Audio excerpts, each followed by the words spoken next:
Hi అండి. అందరికీ నమస్కారం. Welcome to my channel. ఈ వీడియోలో ప్రభుత్వ ఉద్యోగులకు మరియు పెన్షనర్లకు ఏప్రిల్‌లో మోక్షం అండి. ప్రతి నెల బకాయిలు విడుదల. ఏప్రిల్ నెల నుంచి పూర్తి వివరాలేంటో వీడియోలో తెలుసుకుందాం. వీడియోని ఎక్కడ గాని స్కిప్ చేయకుండా ఎండ్ వరకు చూడండి. అప్పుడే ఇన్ఫర్మేషన్ పూర్తిగా అర్థమవుతుంది. వీడియో చూస్తున్న ప్రతి ఒక్కరు వీడియోకైతే లైక్ చేయండి ఫ్రెండ్స్. ఈ వీడియోని తోటి ఉద్యోగ పెన్షనర్ మిత్రులతో అయితే షేర్ చేయండి. కొత్తగా మన ఛానల్ చూస్తున్న వాళ్ళు సబ్స్క్రైబ్ చేసుకోకుంటే వెంటనే మన ఛానల్‌ని సబ్స్క్రైబ్ చేసుకోండి. దీని ద్వారా నేను చేసే లేటెస్ట్ వీడియోస్ అన్నీ మీ వరకు రీచ్ అవుతాయి. ఇక ఆలస్యం చేయకుండా వివరాల్లోకైతే వెళ్ళిపోదాము.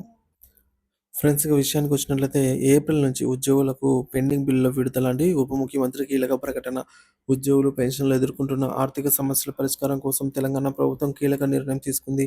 ఏప్రిల్ నెల నుంచి ప్రతి నెల 500 కోట్ల రూపాయల మేర నుంచి 600 కోట్ల మేర మంజూరు చేసి పెండింగ్ బిల్లులను క్లియర్ చేయనున్నట్లుగా ఉప ముఖ్యమంత్రి బట్టి విక్రమార్క ప్రకటించారు. హైదరాబాద్‌లోని డాక్టర్ బిఆర్ అంబేద్కర్ సచివాలయంలో తెలంగాణ ఉద్యోగ జేఏసీ నేతలతో జరిగినటువంటి సమావేశంలో ఈ ప్రకటన అయితే చేశారు. ముఖ్యమంత్రి ఆదేశాలతో పెండింగ్ బిల్లుల క్లియరెన్స్ అయితే ఈ విధంగా ఉండబోతుంది. ప్రస్తుతం ఉద్యోగులు మరియు పెన్షనర్లకు 8,000 కోట్లు పెండింగ్‌లో అయితే ఉన్నాయి బకాయిలు. ఏప్రిల్ నుంచి ఈ బిల్లులను ప్రాధాన్యత క్రమంలో విడుదల చేయనున్నట్లుగా ప్రభుత్వము చేయబోతుందన్నమాట. ప్రతి నెల 500-600 కోట్ల చొప్పున విడుదల చేస్తూ పూర్తిగా క్లియర్ చేయాలని లక్ష్యం. ఉద్యోగులు పెండింగ్ బిల్లుల కోసం తిరగాల్సిన అవసరం లేదని బట్టి విక్రమార్క హామీ ఇచ్చారు.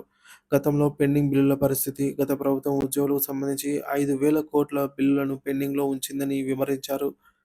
చివరికి 14 నెలల్లో మరిన్ని బకాయిలు జమ అయ్యాయని, వాటిని కూడా చెల్లించేందుకు ప్రణాళిక సిద్ధమైందని వెల్లడించారు. ఇప్పటివరకు ప్రభుత్వం 10,000 కోట్ల పెండింగ్ బిల్లులను విడుదల చేసింది. ఇంకా 8,000 కోట్లు మిగిలి ఉండగా వీటిని ఏప్రిల్ నుంచి సిస్టమాటిక్‌గా విడుదల చేయనున్నట్లుగా ప్రకటించారు. జీతభత్యాల చెల్లింపులు రెగ్యులర్ ప్రక్రియ. గత ప్రభుత్వ హయాంలో ఉద్యోగులకు జీతాలు ఏ తేదీన వస్తాయో తెలియదని పరిస్థితి ఉందని అన్నారు.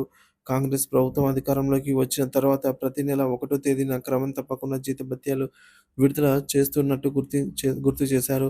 రాష్ట్రంలో 13 లక్షల మంది ఉద్యోగులు, పెన్షనర్లు, కాంట్రాక్ట్ మరియు ఔట్‌సోర్సింగ్ సిబ్బంది ఉన్నారనేది వివరించారు.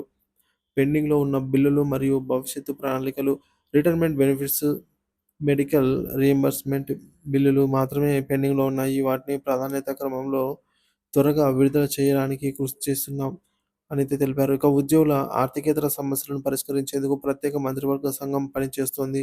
అలాగే ప్రభుత్వం ఎంప్లాయీస్ ఫ్రెండ్లీ పాలన అందిస్తుందనైతే బట్టి విక్రమార్క స్పష్టం చేశారు.